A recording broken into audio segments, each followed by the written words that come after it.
Sir ഇനി കുറച്ച് lunch combinations ആണ്. ഓരോന്നിനും സർ ഒരു സ്കോർ കൊടുക്കണം based on health. Okay, vegetable Kerala meals അല്ലെങ്കിൽ സദ്യ 7 out of 10.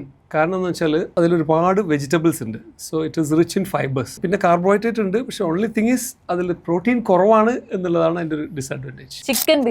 ചിക്കൻ ബിരിയാണി 6+ കൊടുക്കാം. കാരണം എന്ന് വെച്ചാൽ കാർബോഹൈഡ്രേറ്റ് കുറേ ഉണ്ടെങ്കിലും ചിക്കൻ പ്രോട്ടീൻ അവിടെ ഉണ്ട്. പിന്നെ again depends upon the fat. നമ്മൾ നെയ്യ് എത്ര ഉപയോഗിച്ചു എന്നുള്ളത് വലിയ ഇമ്പോർട്ടൻ്റ് ആണ്. Mandi and mayonnaise I will not prefer because mayonnaise is not at all good. High trans fat ആണ്. പിന്നെ മന്തിയിലുള്ളത് വെറും കാർബോഹൈഡ്രേറ്റ് ആണ്. പിന്നെ മന്തിന്റെ കൂടെ ചിക്കൻ ഉണ്ടെങ്കിൽ കുറച്ച് പ്രോട്ടീൻ കൊടുക്കാം, പക്ഷേ എങ്കിലും ലെസ് ദാൻ 5 ആണ് score. Chapati and paneer, that's a very good combination because paneer is rich protein ആണ്, ഗുഡ് വെജിറ്റേറിയൻ പ്രോട്ടീൻ ആണ്. പിന്നെ chapati is okay, carbohydrate in moderate quantity is good. എനിക്ക് തോന്നുന്നു I will give 8 out of 10. I think I will give 8 out of 10.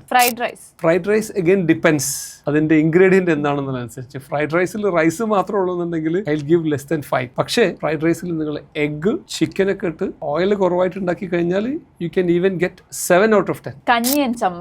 കഞ്ഞി and ചമ്മന്തിയിൽ nutritious value വളരെ കുറവാണ് because it's purely carbohydrate. But നമ്മുടെ നാട്ടിൽ ഇപ്പോൾ പനിയോ വല്ല അസുഖങ്ങളൊക്കെ വരുന്ന സമയത്ത് നമുക്ക് ജീവിച്ചു പോകാൻ ബേസിക് കാർബോഹൈഡ്രേറ്റ് ആണ് വേണ്ടത്. ആ സമയത്ത് ഒരു പ്രിഫേർഡ് മീൽ തന്നെയാണ്. Score 5 out of 10. കപ്പ ആൻഡ് മീൻ കറിയിൽ കപ്പ is carbohydrate. Okay, moderation is fine. പക്ഷെ മീൻ കറി ഇസ് റിച്ച് ഇൻ പ്രോട്ടീൻ. പിന്നെ അത് കൂടാതെ ആന്റി ഓക്സിഡൻസും ആണ്. അപ്പം ഐ തിങ്ക് നമുക്ക് യൂസ് ചെയ്യാവുന്ന ഒരു മീൽ തന്നെയാണ്.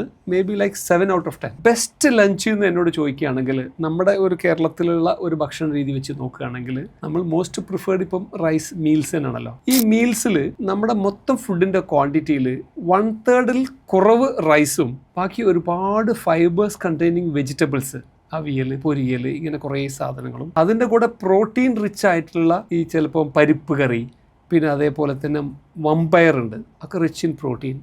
അതിൻ്റെ കൂടെ ഫിഷ് കറിയും കൂടി ആയിക്കഴിഞ്ഞാൽ കേരളീയർക്ക് പറ്റിയ ഏറ്റവും ബെസ്റ്റ് ന്യൂട്രീഷ്യസ് ലഞ്ച് എന്താണെന്ന് വെച്ചാൽ ഞാൻ ഈ ഒരു മീലാണ് സജസ്റ്റ് ചെയ്യുക. അതിൻ്റെ കൂടെ അല്പം തൈരും കൂടി ആണെങ്കിൽ അത് ഗട്ട് ഫ്രണ്ട്ലിയും കൂടി ആയി, അപ്പോൾ പ്രോബയോട്ടിക് ആയി, ഓവറോൾ നല്ലൊരു ഹെൽത്തി മീലായിട്ട് അതിനെ കൺസിഡർ ചെയ്യാൻ പറ്റും.